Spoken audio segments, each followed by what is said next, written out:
Now, I think we ought to have a certain amount of background to the Montessori method if you're going to understand the reasons why we do the things we do. And perhaps one of her first and most important discoveries in working with children, and she made it in the first children's house, but she had already worked as a doctor, a specialist with women and children. She had worked as a specialist with educationally subnormal children and with the physically handicapped before she started her work with the normal children. And her work with the normal children arose because these terrible slums where mainly the criminal class of Rome lived were taken over by a philanthropic group who cleaned out the houses, made decent flats, and relet them to people at a moderate rent. It must have been one of the very early attempts at housing for the people who could not really manage for themselves. And you must read her description of these flats and the neighborhood in the Montessori method, and you will find that she had very advanced ideas on how to help the people. And she really went in as a medical officer. She established a dispensary so that she could help anyone who wasn't well and have them get the medicine on the spot and things like this. But the children of the flats, if you are a thief or a prostitute, you do work all night, and your days are spent in sleeping. So the children of these people did run wild during the daytime, the preschool-age children. And school age in Italy was 7 years at that time, you see. So the children, left free to do whatever they liked, vandalized the buildings. And so in order to stop this vandalization, the people in charge thought of putting one of the flats on the ground floor aside for the use of the children in the daytime. Again, a very new idea. And these flats, naturally being Italian, were built around a courtyard. And so having a ground floor flat for the children, they had access freely to the courtyard and could run in and out, and it was safe because it was an enclosed courtyard. And Dr. Montessori describes the first day when about 70 children were collected into these rooms, and they were put in charge of the porter's daughter, a very nice girl of about 19, eldest of a large family, but that's as much as she knew. And Montessori always said she could never have done her work had a teacher been appointed.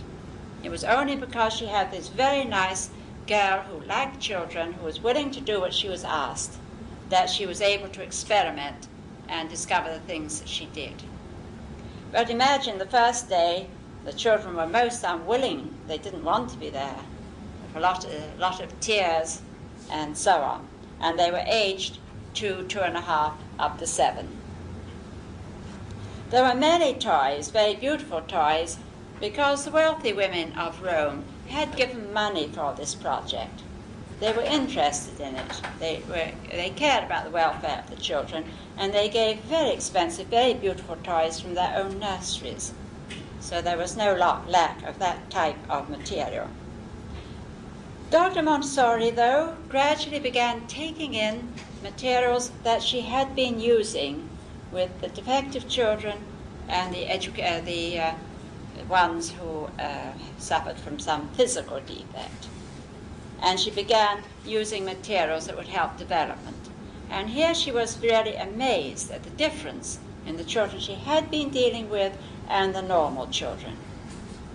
And the differences led her to change her thinking about children, which was the way of thinking that everybody had in those days, and to really watch the children from the point of view of normal development. See, people always thought that children cried a lot, that they clung to their mothers, that they had a very short attention span, that you always had to bribe them with sweets or, something like that. And she was amazed when she found that they, given the right materials, they had these tremendous powers of concentration. She timed one little boy with the cylinders, and he worked for an hour and a half without stopping. Mind you, when they work, they do move. They wriggle on their chairs, they stand up. They're still hardly at all. And their hands are always active. Now, after having worked with the children for a certain time, she brought out this theory that children, from birth to maturity, go through definite stages of development, both physical and mental. In fact, the whole child. There are these very definite stages. And in each stage is completely different to any of the following stages. And that during one of these stages, any of these stages, nature, whatever you like to call it, gears the child towards gaining certain knowledge, developing certain attributes. You see? And the child is given a certain time in which to acquire certain attributes and a definite stage in life. And it's the same for all children. You see? And once that period is over, then the child goes into quite a different stage of development when he has a totally different work to do. See? And the first period is over. Now, if the first period is not well utilized, then the second period cannot take place so well because there's no foundation. See? She divided these periods of development broadly into 3 periods. Birth to 6 years, 6 to 12, 12 to 18. And then she does subdivide them again, but those are the broad stages. You will notice that Piaget takes the same stages. He founded his ideas on hers, and what he has done is to set out to prove really what she said does work. He's interested in proving these steps in intellectual development. He hasn't really, I think, said anything that she hasn't already done, but he is giving you the proofs for all these things. I once asked her where her proofs were, because, you know, lately we've always wanted these experiments, proofs. And she said, oh, well, once I knew what happened, nobody wanted to read through all my experiments. I threw those away, you see. And what I did was to tell people what happened. And once I knew what happened, then I said what we now have to do is find out what help should be given, you see. And I think that is where she differs from everyone else. Because having found out what happens, she tells you very clearly, describes the stages and what is acquired at each stage, but that she then tells you how to help development, you see, which is quite a different thing. Well, now, during this course, we're really thinking of the development of up to 5 years of age, 5, 6, that first stage of development. And here she pointed out that at this age, the child is a tremendous worker. He is not a little person who plays all the time and wants a lot of amusement, as we have previously thought. He works very hard, practically from the moment of birth. That child lying there in the cot is doing a tremendous amount of work.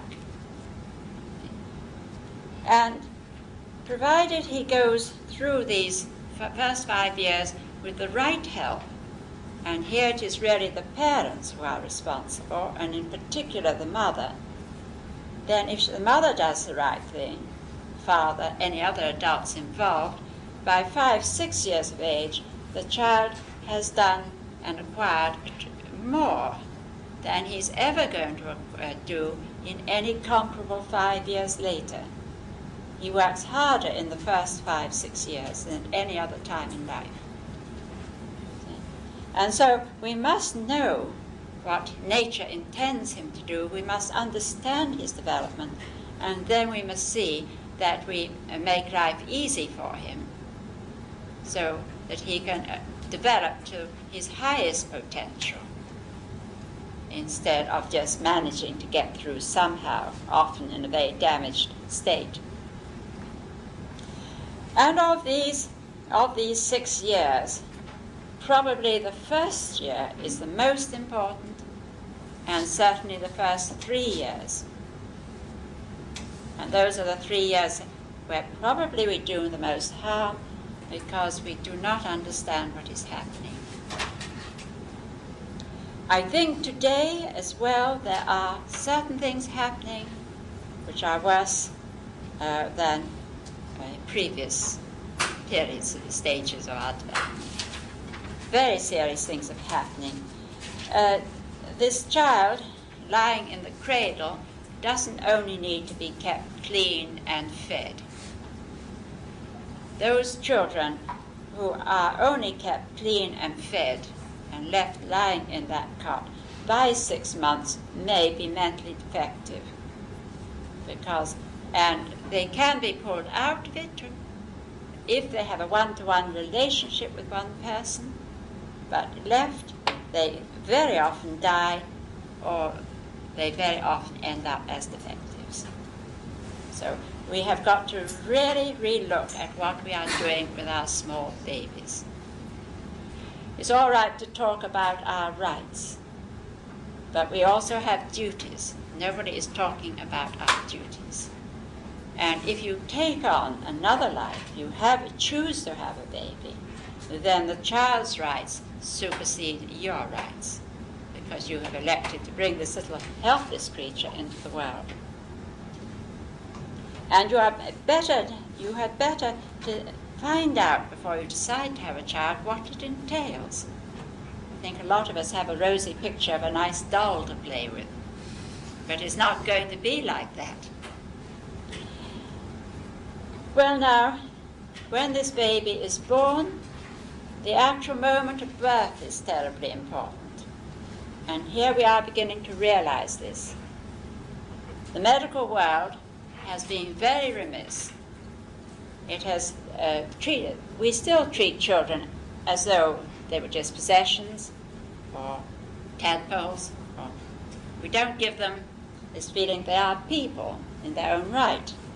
You see, they have a personality, and so on. And they're very vulnerable. Now, the baby has a struggle to be born, and then when he is born, that's fine. He's got to get to have a good reception in this world. See, he's got to be treated very gently. Having come from the dark, it isn't good for him to be in a blaze of light. See, it isn't good for him to have a party going on around him. You see, all the animals retire into privacy, a quiet spot, to have their babies alone. They don't have them with a lot of spectators around. You see, there has to be a doctor and a midwife, granted. Well, the baby, when he's born, should be just folded up and not bathed. Dr. Montessori even felt that this mucus covering was a protection against germs at the beginning. Wrapped him up in a clean cloth and at once gave him to his mother. You see. Now, we know from the animal world and from noticing children who are taken away from their mothers at birth and put in a room, which has been the practice and still is in many hospitals, put in a room full of babies by themselves, that babies are terrified.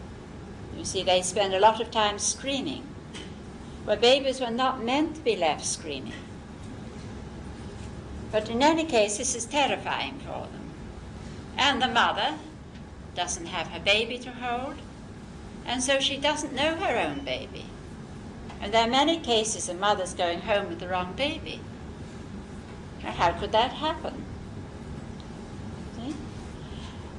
Now, during the first hours of life, and the time does vary for the different animals.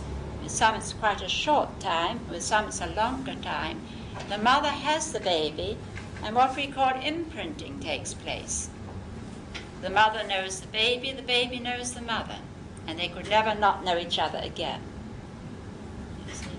And it's essential that that imprinting takes place. If you have a baby lamb born, and the mother doesn't get it at once, if she has it at once, she always knows her own lamb from all the hundreds of lambs gambling around her, and she will never accept the wrong lamb. But if she doesn't get it at once, it's withheld for an hour or two, she doesn't know it, and she won't accept it. You see? So this is happening with the human mothers. And that mother-child relationship is not taking place and is never as the same thing. You see? So in the first hours, the mother must have the baby as soon as possible to hold, and then it is in a cot beside her, so the mother and child do not have this separation. Dr. Montessori said that many children who get this rather rough reception, they're put on cold scales and weighed. Why do you have to weigh a baby? You don't need to know its weight. It's held up by its heels. It's terrified. You see it clenching its little fists. Why should you be held up like that to be measured? There's no need to measure you. You see? It's obvious if a baby needs special care or not. You only have to look at it. You don't need to do all those things. And so this rather rough, soulless sort of handling can cause regression. And instead of going forward with courage into life, you've been through a struggle, you're triumphant, you've won, you've got your mother, you're entering a new phase of maturity, you're happy, you go forward courageously, you regress. Now then, nature meant the child to be breastfed. She gave the mother perfect milk. You see, the one and only food that really suits the baby. Any other food gives it wind, gives it tummy pains, and gives you an awful lot of work. Preparing those bottles takes you about an hour to prepare a feed and to sterilize the bottles and so on. I don't know why anybody ever does it. And it's also better for the mother. See, she produces certain glands that makes her quiet and peaceful and happy and not so anxious. And it makes her organs shrink back to normal and all the rest of it. Whatever suits one also suits the other. And the baby gets this right tactile connection with the mother. The mother loves the baby, she pets it, she handles it. She gives it all these signs of human affection without which the child cannot develop. So we cannot have a baby, put it into daycare and go back to our jobs in 3 or 4 days. See, nobody else can do what the mother should do. And if you want a happy, healthy, intelligent child, then you stay at home and you look after it properly. And all the recent testing just bears this out. The breastfed child, the child who was looked after by a good mother, at a year of age tests as much more intelligent than the child who has been put into daycare or left alone when he cries. Now in this first year of life, the baby goes through certain stages in the development of movement, in the development of speech, in the absorption of his environment, you see, and so on. He accomplishes a great deal by 1 year of age. So there again, he needs to be free. He mustn't be tucked up tightly, he mustn't have restrictive clothing.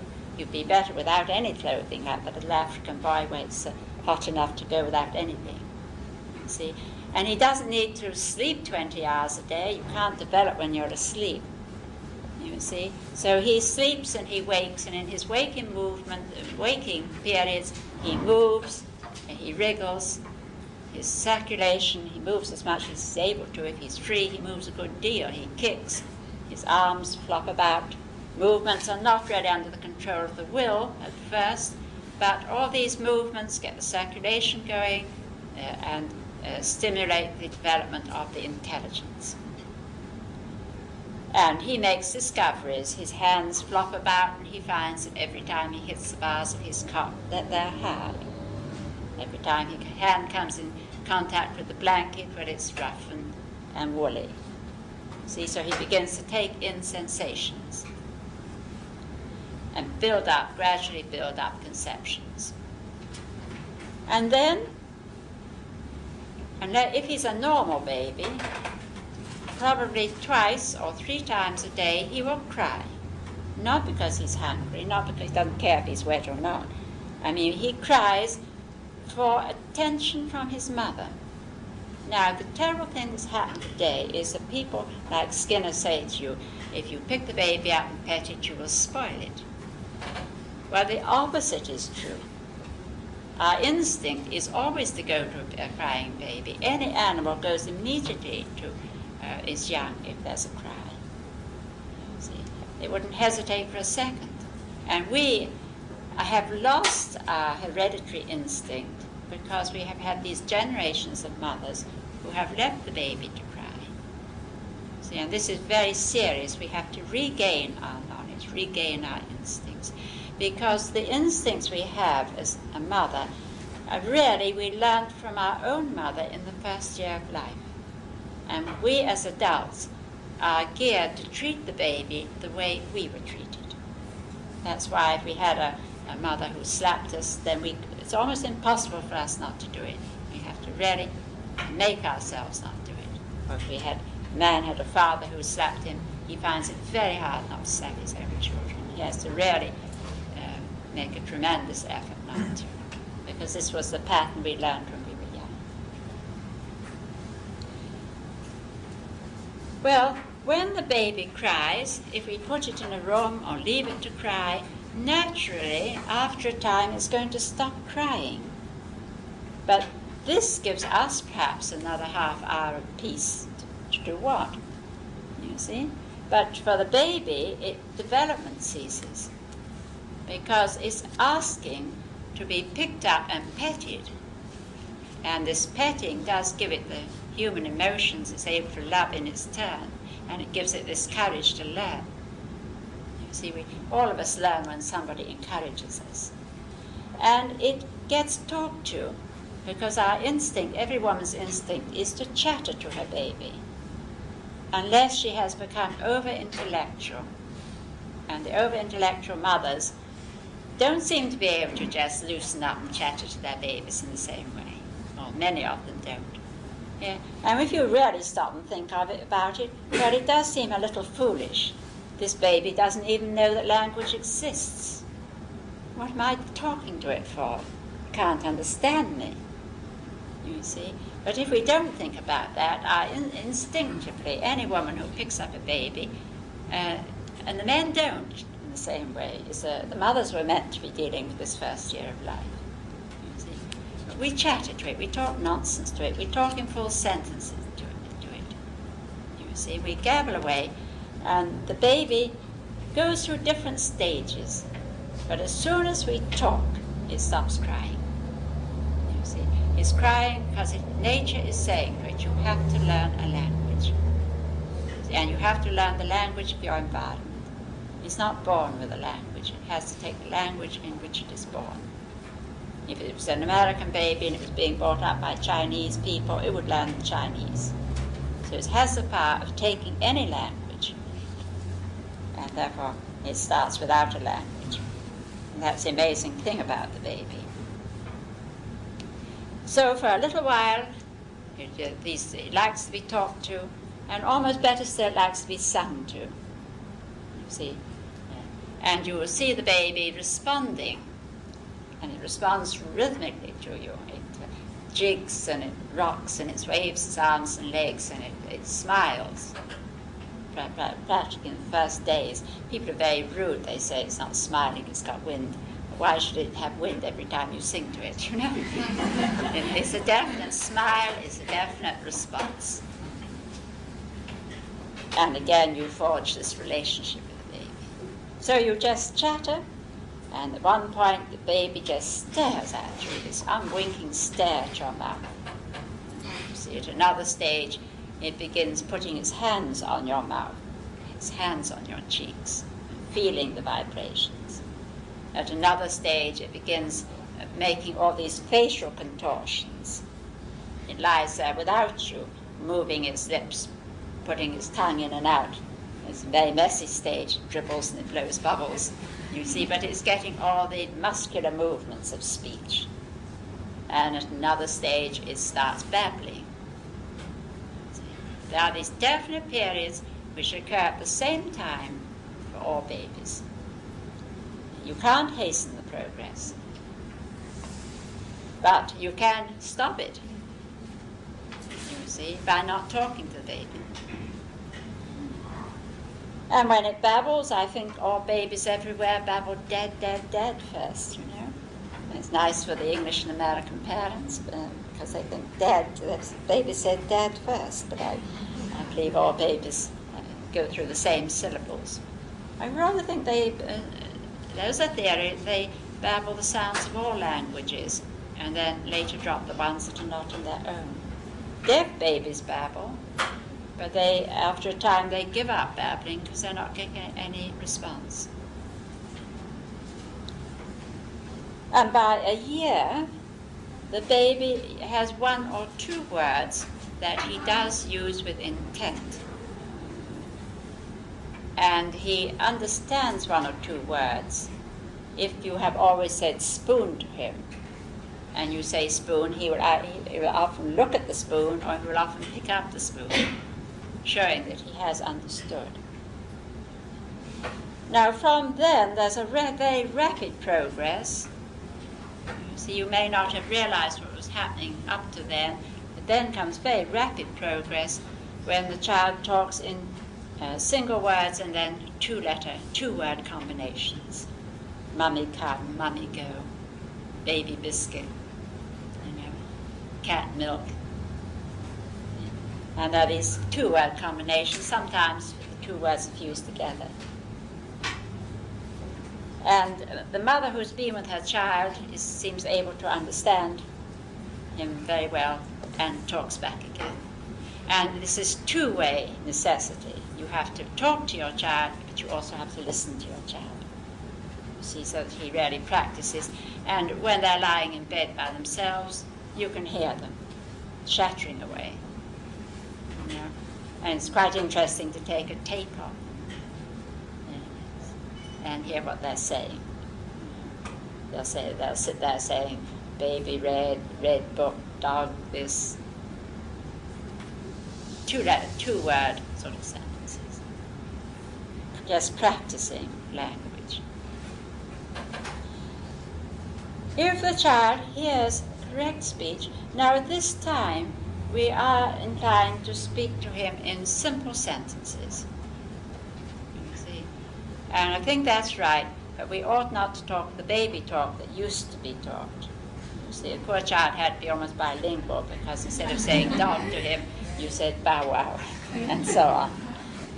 He will say these baby things, but when you speak to him, speak in complete sentences, but fairly simple sentences. I think we do that instinctively.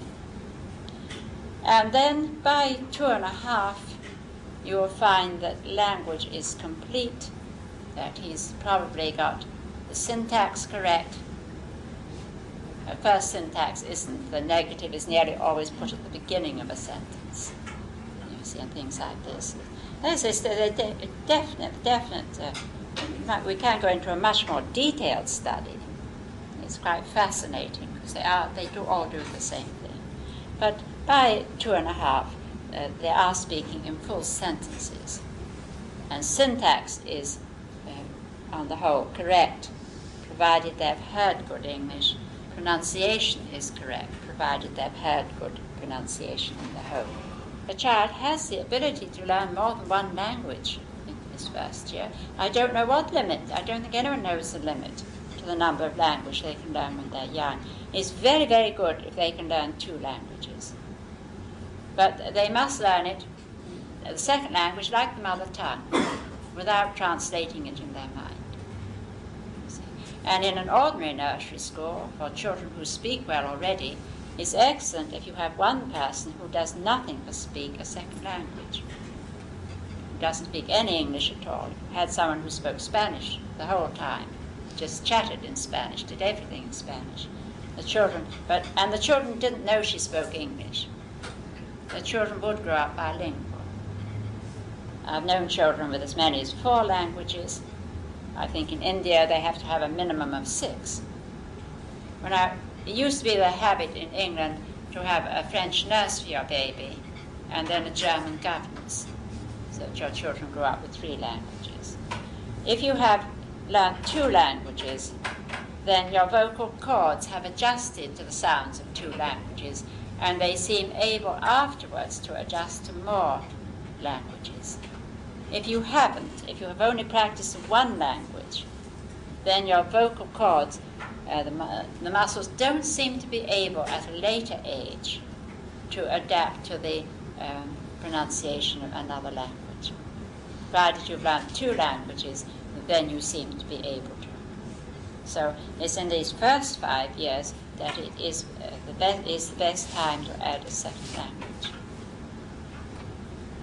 Well, I've gone rather into the details of language, and the important thing is then that we speak to them in full sentences, that we speak to them a good deal when they're small. When they cry, we pick them up and sing to them and talk to them.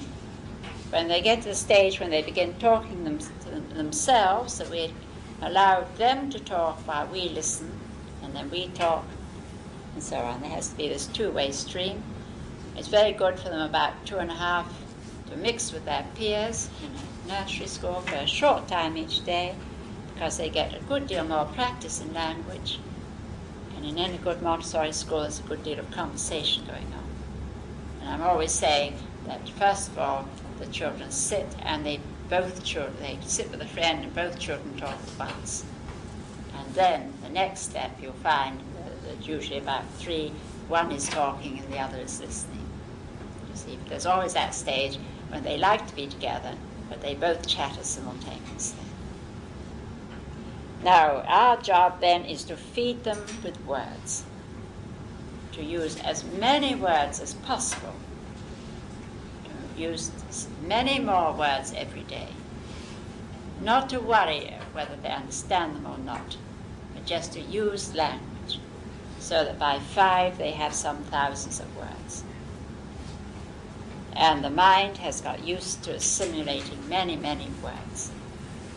And with each word comes a new idea, you see, and an increase in intelligence.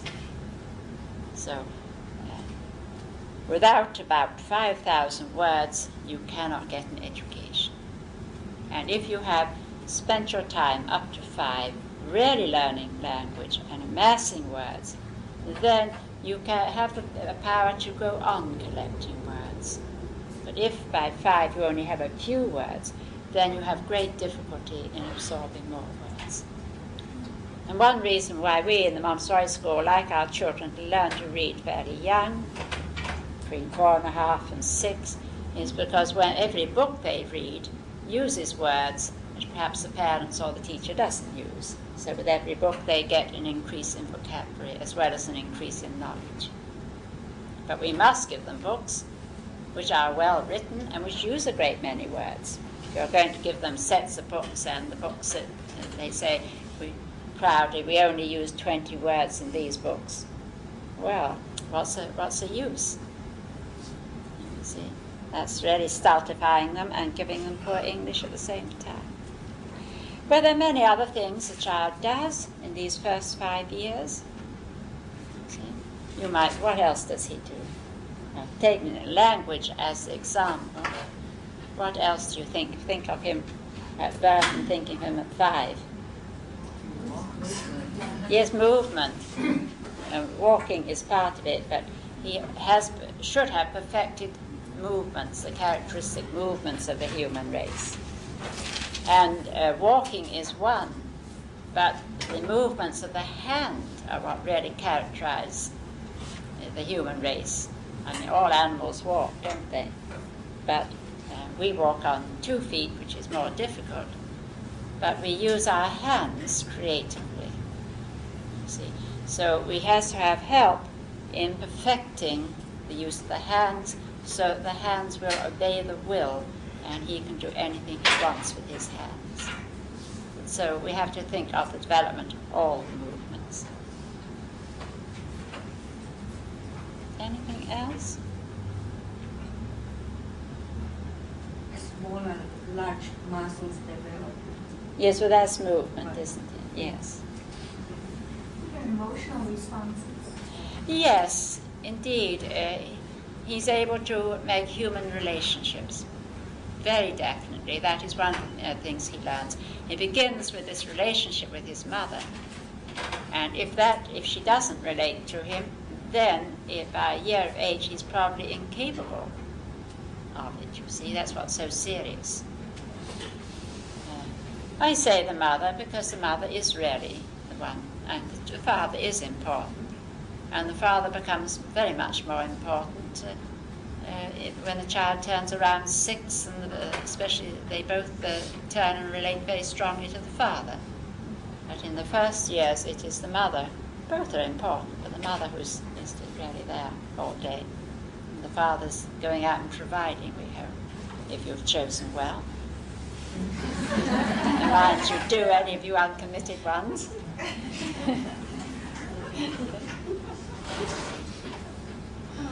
So then, and this give and take with his peers.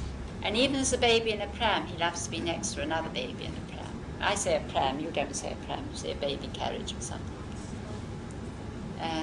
At all ages, they like the company of their own age, or siblings.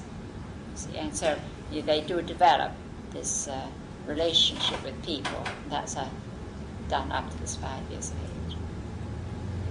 Yes, someone was going to say something. You were talking about the mother-child relationship.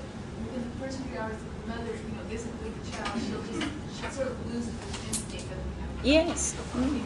Something has to be worked for. The opposite. What is that? The child-mother relationship. Mm-hmm. What is the effect of instead of talking mother-child, child-mother, the child is whisked away, he's not with his mother. It's very serious. The child often doesn't develop this ability to be loving. You see, he doesn't. In the first few hours. I don't know how many hours it is for the humans. It's much longer than for animals. But the first moments are very, very important. The first hours are very important.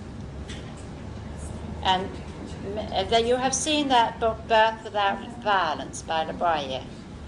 Well, Dr. Montessori started this work in the 1940s. 46, she gave a course in London, and she actually lived with us. And she was visiting hospitals, and she was very, very concerned of what was happening. All the attention on hygiene, you see, and this the babies being put away from the mothers and so on. We never were quite as extreme as you, but she was really railing against this hygiene, over-hygiene, because you cannot have a hygienic baby, it's impossible. And I mean, and there are more good germs than bad germs, so don't kill them off. And this is what she was talking about. And so she was so concerned with the way the doctors and nurses were treating the babies. So the very last thing she did was to go to Rome and open a clinic where she was teaching the doctors and the midwives the right way to handle the baby. And Le Boyer must have been in touch with this, because he practically follows what she says. And I think many young people are demanding this, and the hospitals are changing. But I was in New Orleans, and I listened to 2 women who had got state funding for a program. They got money, and they went into this hospital where the mothers and babies were separated, and instead of insisting the mothers and babies were together, they gave the mothers a kit to make a face to hang on the baby's cot and things like this.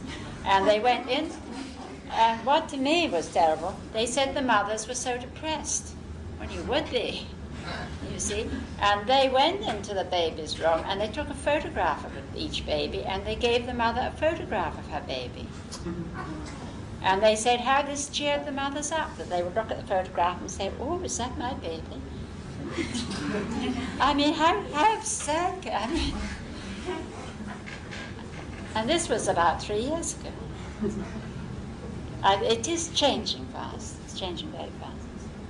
If you get a copy of your rights from the United States government, you have the right to have your baby right down through. Unless you demand that in this area, unless you have a pediatrician or a gynecology assistant, you won't, but you can. Yes, but it's important we tell mothers how important it is, you see, because there isn't this knowledge. And if for some reason you can't, for half an hour was unable to, because I was in intensive care. My husband got it. You don't have to have a shot or a weight or any of that, but you must demand your rights. That can all happen for your child. Yes. It's coming fast, isn't it? It's Changing coming fast. because mothers are asking. If you don't ask, that won't happen. But I think that I find there's a big change with the young people. They are going back to breastfeeding, so on, but they must go back to staying at home with the baby. I have a question on adoption. If you have adoption of a baby, but you have missed, of course, the bonding process and the reception, unable to handle the reception of the child, what can be done to counteract some of the rejection feelings that obviously happen with the child in the first few months or weeks? Well, I mean, you've got to accept that certain things have happened and you can't wash out the past. And you do your best from there. And the child's very lucky to be wanted and to have a home with somebody who really wants it. It's far, far better to be adopted than to be brought up in any form of an orphanage. So at whatever age you adopt, you do give the child a better chance from then on. I'm an adopted parent. One of mine is adopted. We adopted when he was 2 months old, and he was just starved for affection.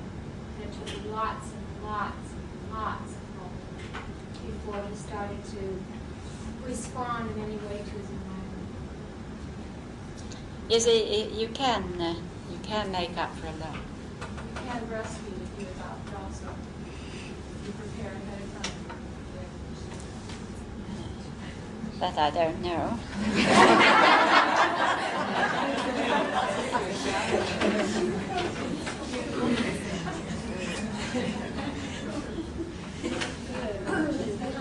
I agree with you totally on the mother-child relationship, but I also feel that the more that the father, my husband was the first to get my son, and it did more, I mean, it did very much for me to have him, but Oh, it did yes. so much more for my husband. But that relationship, I know that bond is much more stronger now than it ever would have ever been before.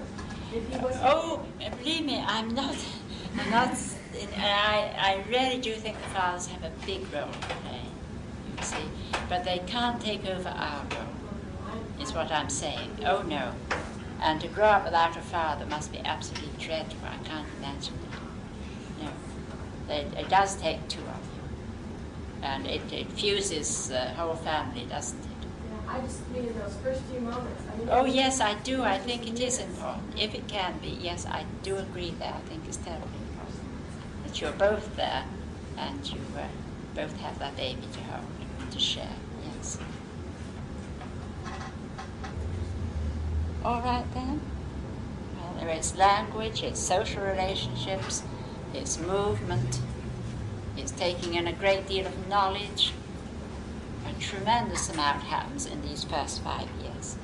And they are the most important 5 years in life, and they're the time when the child achieves more than he's ever going to achieve in any later 5 years. So we've got to know what happens, and then we've got to know the right way to help him. When we know that the importance of language, then we know to talk to him, we know to sing to him, and we need to listen to him when he talks back again, to let him have social company of his own age, and we know to speak in full sentences with a good grammar, and to introduce many, many words all the time, so that his mind expands and he has a very rich vocabulary by the time he's 5. And we know if possible to give him 2 languages. All right? So we have a short rest now and then